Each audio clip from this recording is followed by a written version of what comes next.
We're out here in front of the Dade Collier Training and Transition Airport, better known as Alligator Alcatraz, where chaos seems to be the point.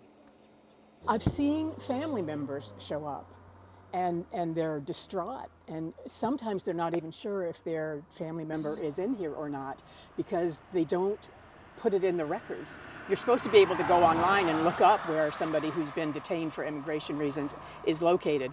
This place is not in those records. They're transferring them from place to place and trying to get them into places like this where they don't show up on the search because it's not federal. Then we see them leave here and they put them in another place for a few days, enough that they can say that they're still processing, and then they get moved somewhere else. Every family member I've talked to has had someone transferred so many times that it's confusing and they can't go and see them. We had a lot of clients in Alcatraz, just to make that clear. We've had about 5 or 6 people that really didn't have anything on their record. So that whole thing about we're putting the most dangerous people there was an absolute lie.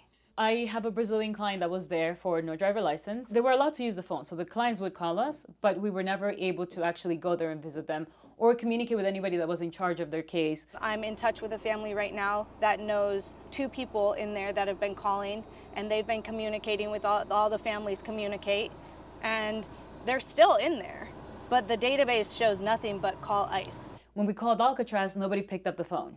Normally the emails that we send are to people with an email at ice.dhs.gov.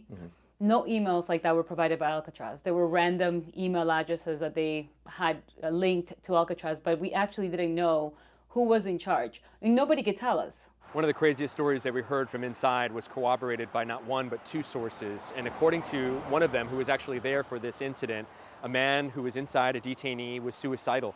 And he was being transferred for medical evaluation. And it was during this, while they were taking him to being medically evaluated, that the guards encouraged him to just fucking do it. Just fucking kill yourself, you piece of shit.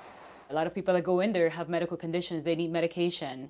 They need help. And they don't care. There's also human rights violations claims. I have had clients that tell me there's a room where they take us and punish us. Another incident that we heard about was a detainee that spit on a guard reportedly, and that guard, in retaliation, began to repeatedly strike that detainee in the face with his elbows. One of our sources told us that, that's sort of the matter of practice, and it is a top-down approach from leadership, that the warden has encouraged those corrections officers to verbally berate, verbally assault those detainees, and they've equated it to psychological trauma, psychological warfare. These stories inside echo what we've heard time and time again, that cruelty is the point.